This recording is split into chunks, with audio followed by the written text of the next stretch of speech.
केदारनाथ में अपने भक्त को बचाने के लिए जमीन फाड़कर बाहर आए स्वयं महादेव। देख आपका भी दिल दहल जाएगा। दोस्तों, महादेव पर उनके भक्तों का भरोसा कभी भी बेकार नहीं जाता, क्योंकि महादेव की जितनी सेवा और भक्ति की जाए, महादेव उससे कई गुना ज्यादा ही हमें वापस देते हैं। कभी कभी तो महादेव की कृपा ऐसी होती है तो को भरोसा ही नहीं होता कि महादेव उन्हीं के साथ खड़े हुए हैं। आज की घटना भी इन्हीं बातों को बयां करती है, लेकिन उससे पहले महादेव के सभी भक्त कमेंट बॉक्स में हर हर महादेव जरूर लिखें और इस चैनल को सब्सक्राइब करना ना भूलें। ये घटना है रांची में रहने वाले एक डॉक्टर और उनकी पत्नी सीमा की। डॉक्टर कुमार रांची के एक बहुत बड़े गायनिकोलॉजिस्ट थे और शहर के बड़े बड़े डॉक्टरों में उनकी गिनती थी। डॉक्टर कुमार के पास सब कुछ था, पैसा, सम्मान, रुतबा, बस एक चीज की कमी थी, उनकी कोई संतान नहीं थी। डॉक्टर कुमार की उम्र लगभग 42 वर्ष की होगी और अपनी पत्नी सीमा के साथ एक खुशहाल जिंदगी जीते थे। ये दोनों पति पत्नी महादेव को बहुत मानते थे। लोगों को भरोसा ही नहीं होता था कि इतने बड़े डॉक्टर आखिरकार भगवान की पूजा कैसे करते हैं, पर दोनों ही पति पत्नी महादेव के इतने बड़े भक्त थे कि आए दिन घर में रुद्राभिषेक करवाते और मंदिरों में भोलेनाथ की हर दिन सेवा करते। डॉक्टर कुमार और उनकी पत्नी सीमा का ये विश्वास था कि आज जो कुछ भी है उनकी जिंदगी में उन्हें जो भी मिला है वो सब महादेव की देन है।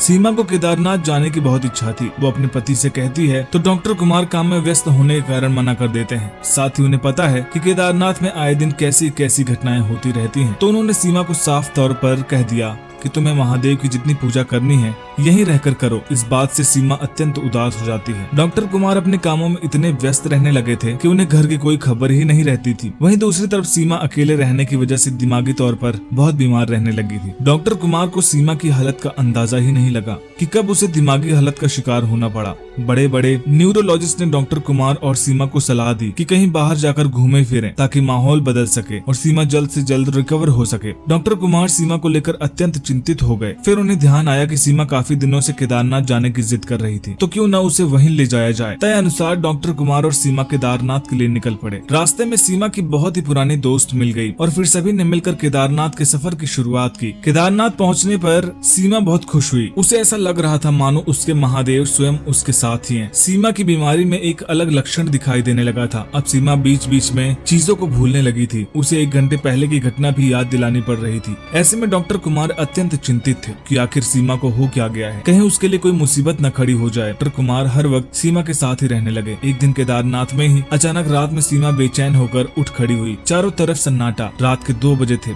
सीमा बेचैन हो गई थी। अब उसे नींद भी नहीं आ रही थी। वो कमरे के खिड़की के पास जाकर खड़ी हुई थी। उसने देखा कि कुछ दूरी पर एक रोशनी आ रही थी, चमचमाती हुई लाइट। पर जब उसकी नजर गई तो वो उसकी तरफ खींची चली गई। कमरे का दरवाजा खुला छोड़ वो उस लाइट का पीछा करते हुए चलती जा रही थी कि तभी वो चलते चलते बाबा केदारनाथ के मंदिर आ पहुंची। उसने देखा कि कुछ लोग बाबा केदारनाथ के मंदिर में घुसकर उनके चढ़ावे के सामान चुरा रहे हैं। जब चोरों ने सीमा को देखा तो वहां से भागने का प्रयास किया, पर सीमा ने हाथों में पत्थर लिया हुआ था। वो जोर से पत्थर फेंकी और एक चोर के माथे पर जा लगा। बाकी सभी चोर तो ये दृश्य देखकर भाग गए, पर जिसे चोट लगी थी वो अत्यंत क्रोधित हो उठा। वो सीमा की तरफ उसे सबक सिखाने के लिए दौड़ने लगा। सीमा अपनी जान बचाने के लिए भागी और कुछ दूर जाने के बाद उस चोर ने सीमा को पकड़ लिया और उसके सभी लॉकेट्स, झुमके, कंगन चुरा कर उसे धक्का देकर वहां से निकलने ही वाला था कि एक बड़े से पत्थर से वो टकरा कर गिर गया। दूसरी तरफ सीमा बेहोश हो गई। सुबह जब डॉक्टर कुमार ने सीमा को कमरे में नहीं देखा तो खोजते हुए मंदिर के पास पहुंचा। सीमा वहीं कोने में सहमी सी बैठी हुई थी।